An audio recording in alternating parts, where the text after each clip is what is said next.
Russell Smith, and I am the technology facilitator for Carpenter Elementary as well as Euclid High School.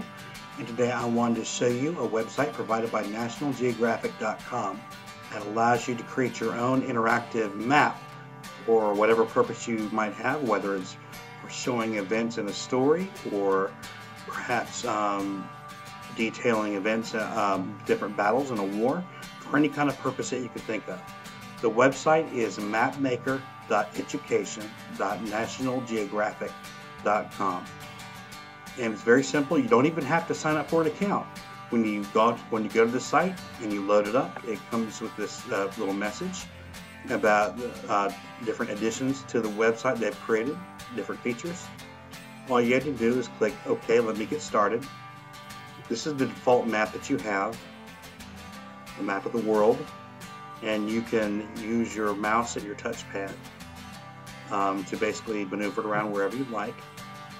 So you can maneuver it manually and zoom in or out to different locations if you want, or if you wish, you can enter a certain location. In this case, I figured that something that might be useful, especially if you're studying history, is to make a map demonstrating some or showing some of the battles of World War II. And so what I'm going to do is I'm going to type in Pacific Ocean. So I'm going to type in my search box, I'm going to type in Pearl Harbor, press the return button, and I might need to zoom out and zoom in as needed. So right here in this area, this is the Pearl Harbor area. On the left hand side, you can see on the toolbar you have a zoom in tool and a zoom out tool. You also have different tools you can use for the map. You can draw a polyline, you can draw a polygon, you can draw a rectangle, you can draw a circle, you can draw a marker, and you can also place a text box. So the first thing I'm going to do is I'm going to create a circle for the entirety of the Pearl Harbor area. So let's say this is where I want to place it. You place it in the center, hold down your left mouse pad button, and you use your touchpad or your mouse to create as wide a circle as you need. So that creates the perimeter of your circle. If I wanted to create a square, I could do the same thing with a rectangle.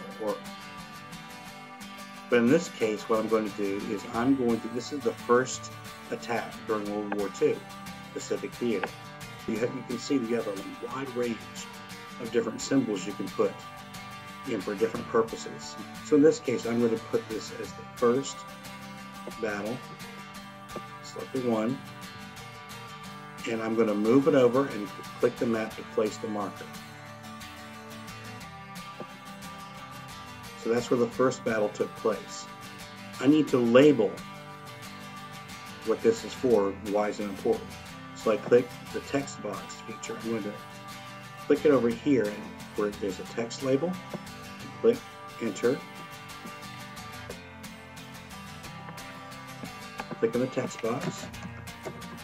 Attack on Pearl Harbor, December 7, 1941. So you might want to press the space bar a few times. So there's my label there, Attack on Pearl Harbor, December 7, 1941. I'm going to zoom out, and you can see that's where my first attack was. So if I type in Wake Island, the map refreshes, and I can maneuver the map and I can zoom in. So I'm going to create another, in this case I'm going to create a rectangle. I'm not sure exactly where it took place, but in this case you can create a rectangle to highlight or delineate the area. And I'm going to highlight this as well, or label this. 2.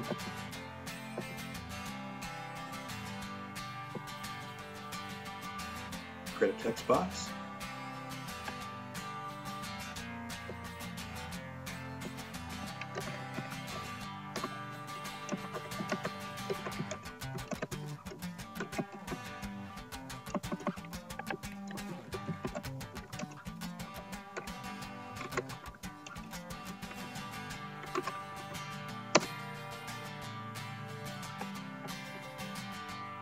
if you want to create another type of map and you want to show different regions on your map, what you can use is you can use the polygon tool. And the polygon tools allows you to place points around a certain area instead of relying on just a circle or a rectangle. You can place your own plot points around a certain region. For example, you could place them around the borders of a country or in a certain political area. And so I placed my plot points around the islands of Fiji like this. If I make a mistake and I want to add a different point or delete the last point I made, I click delete last point, and I can add another point and finish my boundary.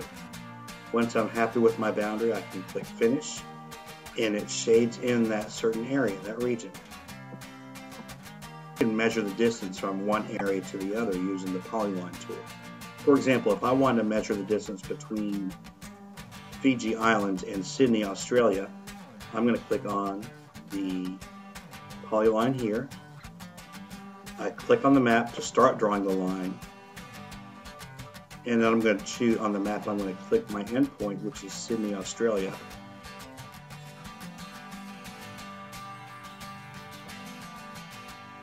And it shows, after I finalize the line, that the distance between Fiji and Sydney is roughly 2,100 miles. I want to show you really quickly the different layers you can add to your map if you want to show different types of information. There are several different categories for layers that are available in the MapMaker Interactive.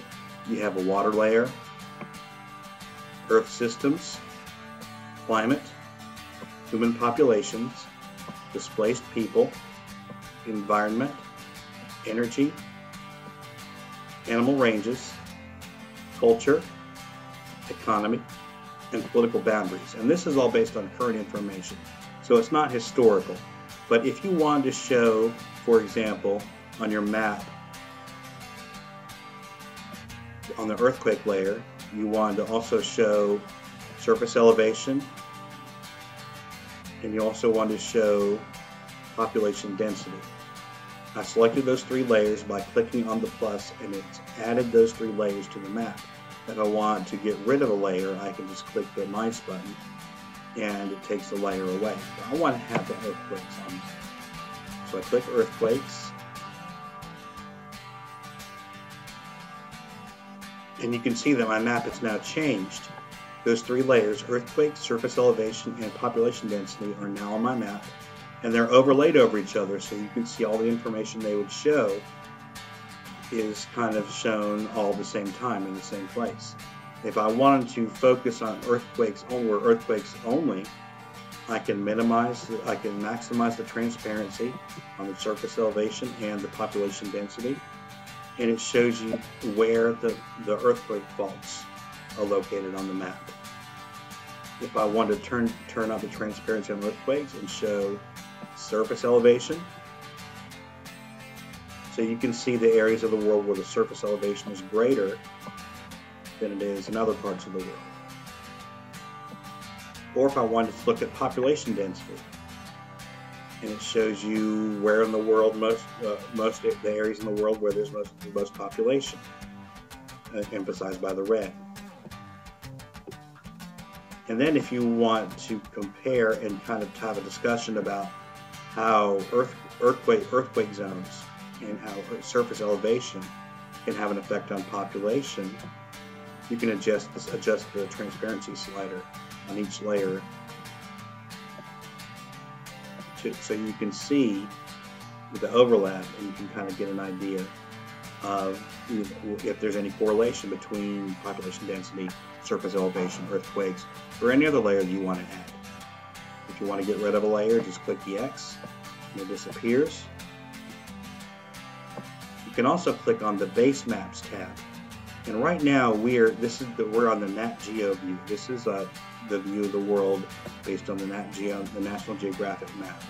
If I want to look at a topographical map, I just click that tab and it changes the view to the topography based on surface elevation. If I want to zoom into a certain area, you can see where the mountains are located, the different mountains, the Great Plains, the rivers, so on and so forth. If I want to see a satellite view of a certain area, there's the United States. If I want to look at Europe, I can look at it from the satellite view. If I wanted a street view in terms of a map, where all the different cities are, and the different roads from one area to another, and I can zoom in, become more precise as I go. I can switch to the terrain view, and it shows what the type of landscape is, whether it's rivers, the deltas, so on and so forth. If I want to look at the oceans view, zoom out, and you can see the depth of the oceans or the seas from the deepest to the most shallow part. And you can also look at a gray view, which is just flat. There's not much detail. It gives you country boundaries, but it doesn't give you much detail beyond that. Once you're happy with your map, you can save your map. You can save it as a copy, so you can make adjustments to it, or you can save it as a PNG file. In this case, I want to save it online. I'm going to give it a title, give it a description, and it also asks you to provide your email address so it can email you a copy of the map for your records. So I'm going to enter my school email address, and then I click Save.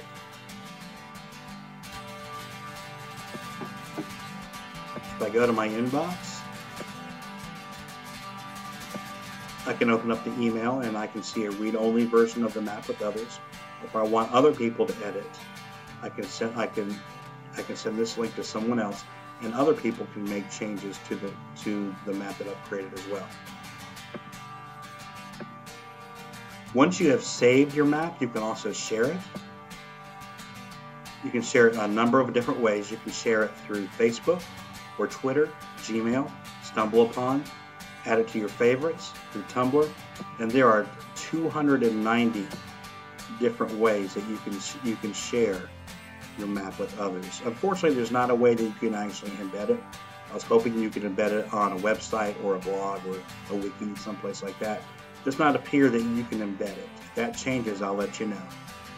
But in any case, the link for your map is right here, or if you want to include it in an email, you can send it to someone else, and it will include the link down here, which you can include on a site there.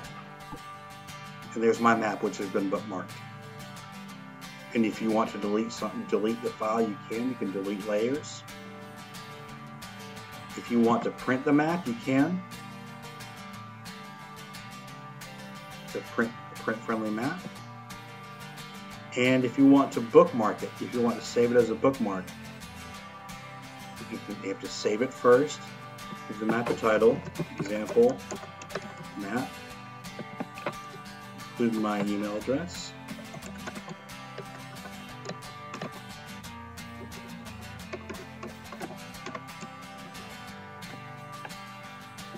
Save. And my map has been bookmarked. You can save with up to 15 bookmarks. That is basically how you use MapMaker Interactive. Thank you for watching, and I'll be in touch with you next time for our next Tech Tidbit. Have a great day.